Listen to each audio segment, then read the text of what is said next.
Kapag ikaw ay natuto ng mag-drive, aaralin mo or sisikapin mo huwag maging isang clutch driver or clutch rider. Ito po kasi ay hindi magandang habit. Kapag ikaw ay isang clutch rider, kapansin-pansin na mabagal kang umarangkada at possibly ay hindi ka marunong magpakamot ng gulong. Nahihirapan ka or iniiwasan mo yung mga matatarik na kalsada. At kabadong-kabado ka lalo na kung halimbawa sa gitna ng pag-ahon mo ay bigla na lang huminto yung nasa harapan mo at nabitin ka. Mahihirapan kang umarangkada paahon. Mataas na ang RPM pero parang ayaw umabante ng sasakyan mo. Kumisa nga kapag ganyan na nangyayari ay may maamoy pa na similar sa amoy ng sunog na goma. At kumisan meron pang usok.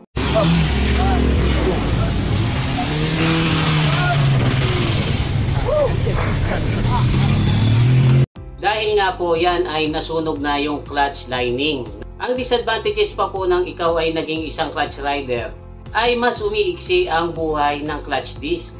Kaya mas madalas na naibababa yung transmission para yan palitan. And then pag ikaw ay isang clutch rider, kapansin-pansin din na mas malakas ang fuel consumption mo. So ano nga ba itong clutch driver? At bakit mayroong mga driver na nagiging habit ito? Malamang noong nag-aaral pa lang kayong mag-drive, maaalala nyo na sasabihin sa inyo na nagtuturo, bago nyo i-start yung makina ay tapakan nyo muna yung clutch at saka yung preno. And then i-start na yung makina. At once na naikambyo mo na sa primera, sasabihin naman sa inyo nagtuturo, dahan-dahan na aangatin mo yung kaliwang paa mo sa clutch, kasabay nun ay dahan-dahan mo namang ididiin yung tapak ng kanang paa mo sa gas pedal. Kumbaga ay kailangan timplahin mo ng tama para hindi mamatay ang makina. And I'm sure katulad ko sa unang try nyo ay hindi nyo yan kagad nadali. Kapag namatay po yung makina, ganun uli, babalik po kayo dun sa tatapakan yung clutch at saka yung preno, tapos i-start nyo ulit yung makina. Pero this time sasabihin sa inyo na nagtuturo, kapag inaangat mo na yung kaliwang paa mo sa clutch, katapos naramdaman mo na medyo nanginig yung makina or parang mamamatay, idiin mo ulit ng konti para matansya mo kung paano ba titimplahin. At ganun nga po, nung diniinan nyo yung clutch, ay nawawala yung nginig ng makina tapos hindi namamatay. So natatansya nyo kung paano bang dahan-dahan talagang itataas. At dyan nyo na nga po natutunan kung paano timplahin yung clutch. Pero sa totoo lang guys, hindi naman dahil sa napabilis yung angat nyo ng paa sa clutch kaya namatay yung makina eh. Meron din pong part dyan na hindi nyo masyadong nadiinan yung gas pedal. Kaya lang syempre, yung nagtuturo, medyo mag-aalanganin niya na sabihin sa inyo, diinan nyo yung gas pedal kasi baka mamaya umarangkada ng malakas. So mas safe na ituro niya na doon muna magtimpla sa clutch. Yun naman pong pagdiin sa gas pedal ay matututunan nyo yan naturally kapag buo na ang inyong confidence sa pagdadrive. Kaya lang guys, mayroong mga mangilang-ilang driver na mas umasa sa pagtitimpla ng clutch kaysa doon sa gas pedal. So mas matagal nilang naiaangat yung paa nila sa clutch na nagiging dahilan kung bakit mas mabagal silang umarangkada. Actually, yung iba naging habit na dyan na nakasampay palagi yung paa sa clutch pedal. Some drivers even have the habit of resting their foot on the clutch pedal. This is known as riding the clutch. Do you know that this habit is really bad for your car? At meron pang mga iba na hindi na talaga natutunang completely iangat yung paa sa clutch. Talagang pag nag-drive sila ay medyo nakatapak sa clutch. Yan naman po yung tinatawag na naka-half clutch. So kapag yan po ang naging habit nyo, ikinalulungkot ko kung sabihin na ang tawag sa inyo ay clutch rider. So kapag tayo naman ay nagda-drive sa mga matatraffic na lugar, o kaya naman sa mga kalsadang maraming baku-bako, na ang cambio natin ay naglalaro lang sa neutral, primera at segunda, okay lang po na nakaabang yung paa natin dun sa clutch. Pero kapag tayo rumirekta na, as soon as maipasok na natin yung cambio, bitaw na po tayo sa clutch. Pagkatapos, pwede nating ipahinga yung paa natin dun sa may footrest. So lahat naman po ng sasakyan natin ay mayroong makina.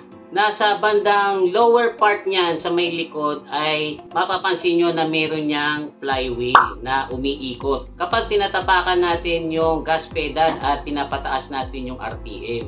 So pag ikot po niyang flywheel, kailangan mai-transfer niya yung power na yan papunta sa mga gulong. At para yan mai-transfer sa mga gulong, ang mga sasakyan po natin ay gumagamit ng transmission. At para naman po mapag-connecta yung makina at saka yung transmission, nasa gitna po niyan ang tinatawag na clutch assembly or yung clutch system. So medyo mahirap po yung imaginein, kaya gumawa po ako ng konting props. So kunwari guys, itong left hand ko, ito yung makina. Tapos ito yung flywheel na umiikot. Kailangan niya naman pong ma-transfer yan sa transmission. Kunwari naman, itong kapirasong kahoy na to ang transmission. So para maiduktong po itong transmission dun sa makina, ito pong flywheel ng makina ay kakabitan ng pressure plate. So kunwari guys, itong kapirasong bilog na kahoy na inukit ko kanina, ang pressure plate. Kakabit po yan sa flywheel. At sa pagitan po ng pressure plate at saka ng flywheel, dyan po iniipit yung tinatawag na clutch disc. O, kunwari naman guys, ito yung clutch disc. Ilagay natin siya sa gitna. Ngayon naman guys, itong kapirasong kahoy na to na kunwari transmission, i-connecta natin to doon sa clutch disc. Padadaanin yan doon sa butas ng pressure plate. Kapag ang sasakyan po ay nakahinto, natural na walang tumatapak sa clutch dyan, ang clutch disc po ay iniipit ng pressure plate. So makikita nyo nakaipit yung clutch disc sa pagitan ng pressure plate at saka ng flywheel. Ngayon guys, kapag i-start nyo na yung makina, kapag tinapakan nyo yung clutch, bubukas ngayon itong pressure plate.